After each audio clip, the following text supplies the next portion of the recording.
Welcome back to this special edition of BBC World News America. Throughout tonight's programme, we've reported extensively on the nuclear crisis gripping Japan just days after an earthquake and tsunami completely wiped out many coastal towns in the northeast part of the country.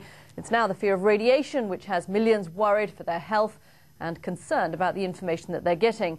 For more on how the people of this rattled country are coping, we go back now to Matt Fry, who's in Tokyo. Matt, whilst you've been reporting from that street scene in Tokyo, I've been struck by the number of people walking past you, holding their briefcases, almost as if there was a kind of normalcy about their daily lives. How are the Japanese coping with what, even for them, even for this very rigid, hierarchical, rule-bound society, is an extraordinary situation?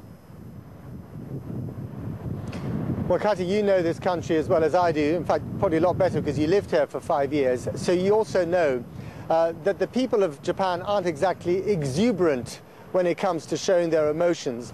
There's a lot of fear and a lot of anxiety, as we heard just earlier in the program from Dr. Miyake. And that fear and anxiety is played out behind closed lips and face masks. So you can't always see it. But when you ask people, they will be quite open about it. What are they fearful of? Well, they're obviously deeply shocked by the extraordinary grief and tragedy unfolding in the northeast of the country. Remember, they themselves felt the earth move quite literally beneath their feet last Friday, and were really happy to have survived this earthquake, which in this city was shaking skyscrapers like palm trees. Then there is the collapse of the stock market, and of course that's going to open in a few minutes from now, and we wait to see what happens there. And then the fear of radiation, which is so unquantifiable in so many ways. And when there's little trust in what the government is telling you, when there is a history of obfuscation and to some extent even lies about this issue, then of course people have every right to be afraid. Matt, it's also a country where, of course, community ties, family ties, are very strong indeed, and I imagine you've seen people, spoken to people in Tokyo who are very preoccupied with the scenes that they're seeing up there in the north. I mean, how much are people in Tokyo following, conscious of, stunned by the totally opposite scenes that they're seeing of complete devastation? Their city's functioning okay. The north is almost obliterated. Well, you know, Japan is an island. It is a long island, and compared to the United States, quite a small island. And so what happens in the north of the country deeply affects people here, not just because of relatives or friends, but also because it's really not that far away. I mean, Fukushima, the nuclear power plant, is 140 miles from here. So that wonderful breeze that I'm feeling on my cheeks here has a rather sinister connotation when you think of radiation. Then the fact that it's, you know, if the bullet train worked, it would be a 2-hour ride straight into the disaster zone, where it is like being on a different planet. The devastation is complete. And that is something that affects people here deeply, because the same thing could theoretically happen in this city too. Okay, Matt Fry there in Tokyo. Matt, thanks very much for all your reporting, and do stay with us here for a final word on BBC World News America. And we leave you tonight with some of those powerful images coming out of Japan today.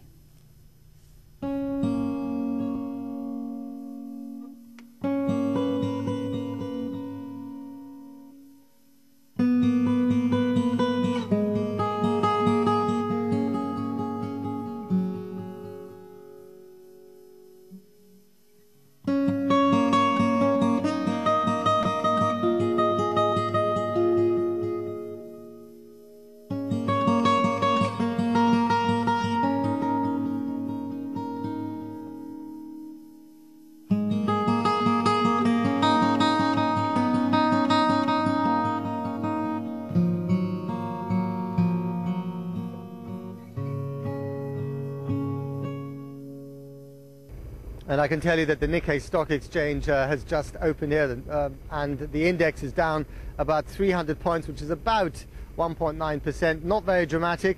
It is heading in the wrong direction, but compare that to the falls at the beginning of the week, 17% in 2 days, then this is relatively small fry, although it is, of course, early days yet. To be honest, what happens in the stock market is really the last thing on people's mind at the moment, as they're trying to contain the nuclear drama up in the north, but also still continuing with this massive humanitarian relief effort that's underway ever since the earthquake struck almost a week ago. My colleague Damien Grammaticus is in the city of Sendai, where they're not just still looking for survivors and dealing with acute shortages of just about everything, but they're also now having to contend with freezing temperatures and snow. Every hour they add more. Coffin after coffin. Lost life after lost life. Brought to a bowling alley that now functions as a makeshift mortuary. The terrible reckoning of this disaster, tallied in lists that the living scan with dread.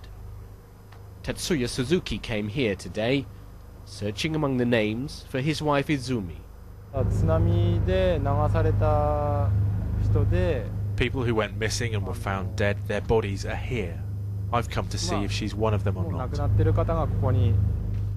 What he knows is that Izumi was at home and, as the tsunami approached, leapt in the car to escape with the couple's 2 children. This is as far as Izumi Suzuki got. She jumped out of her car in front of a cousin's house here. They could see the tsunami coming in, sweeping over from the sea up this road, and she ran across here, trying to reach another cousin's house because it's built of steel. She had her children in her arms. When she got here, she got as far as the step. She handed them up to relatives. The children were taken inside. They were safe, but she was swept away down the road and carried away by the water. The house the children found refuge in is one of the few things left standing here. Tatsuya is convinced his wife survived this, somewhere. These ones. Her name wasn't on the lists of the dead, so now he's trying the lists of the living, those who made it to the shelters. But there's no Izumi Suzuki here either. I've been coming here every day since the earthquake. Until now, I have no information about my wife. And there's scant idea too of the true toll. How many thousands were swept away like Izumi? Today, snow started falling, making the job of finding them even harder.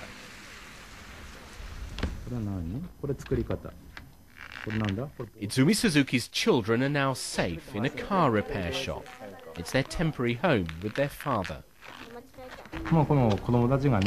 The kids keep smiling every day.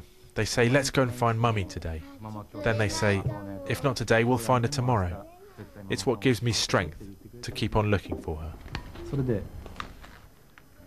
And as he keeps searching, 2-year-old Hibiki and his 6-year-old sister Hikaru sit and wait for Mummy to come home. Damien Grammaticus, BBC News, Natori in northeastern Japan. And just to remind you of the toll as it stands so far, 4,500 people officially declared dead. Another 8,000 are still missing, presumed dead, one has to say. And of course, about 500,000 people have lost their homes. Many, many more have lost power.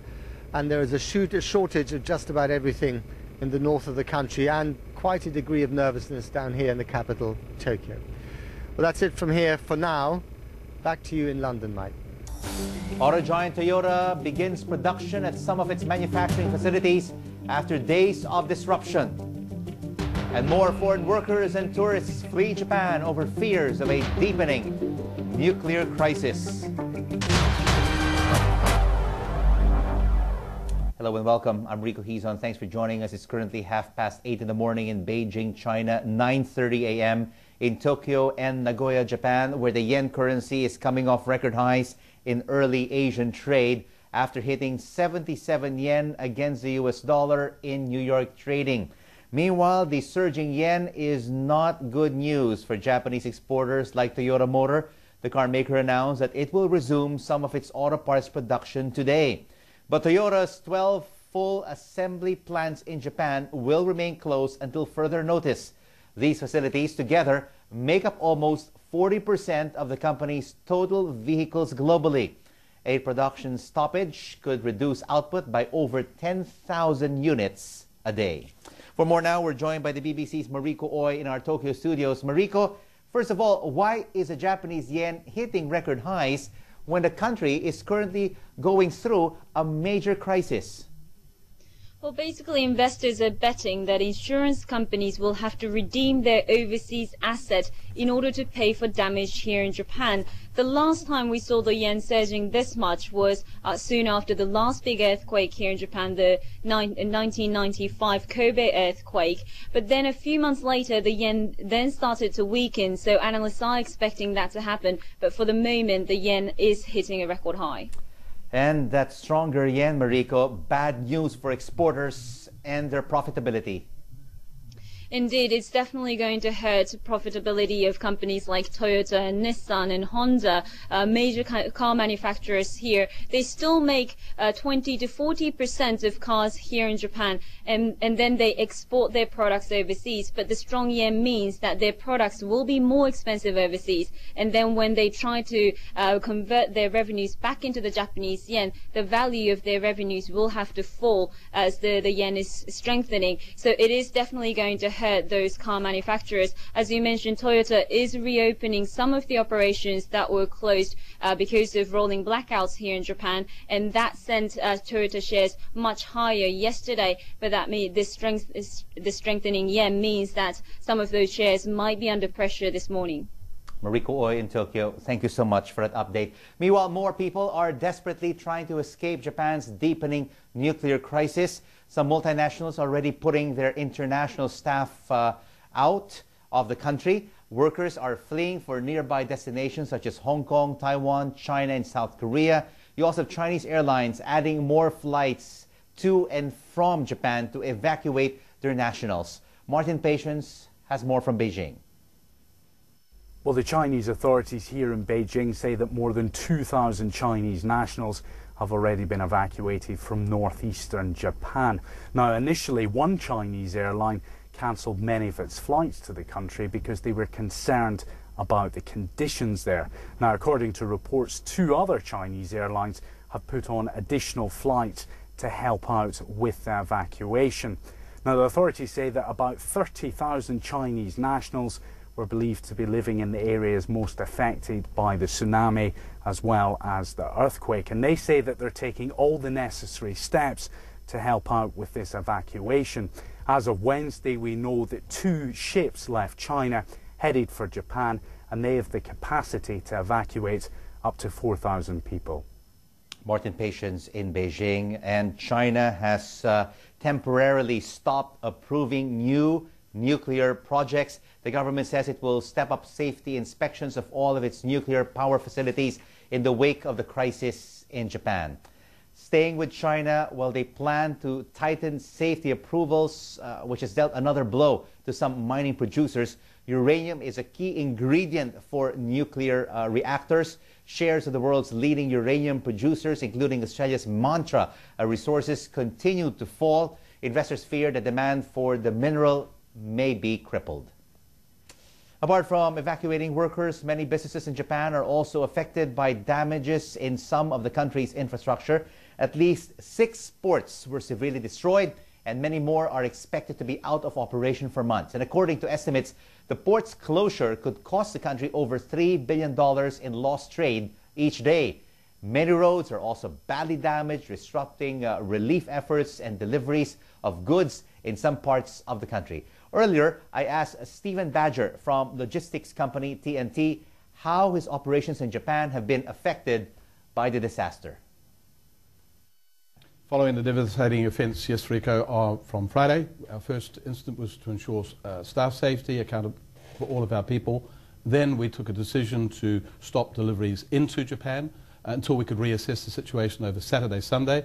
They recommenced Monday, and from Monday in through Tuesday and yesterday, we've been operating between 85–90%, back to normality. Due to disruptions in infrastructure, particularly in northern and eastern Japan, one of your rivals, UPS, has suspended its operations. Yes. Have you done the same? We have suspended services to those areas affected. We've still kept areas outside of there, outside of the 30-kilometre exclusion zone and the areas impacted. We're still doing collections, pickups from those areas in the north. But the areas which have been affected, no, our service has been suspended. Your operations in Japan, how significant is this and its impact on your Asia-Pacific operations? It's a very important part of our total global structure, and therefore it's very important that we keep the continuity of service wherever we can.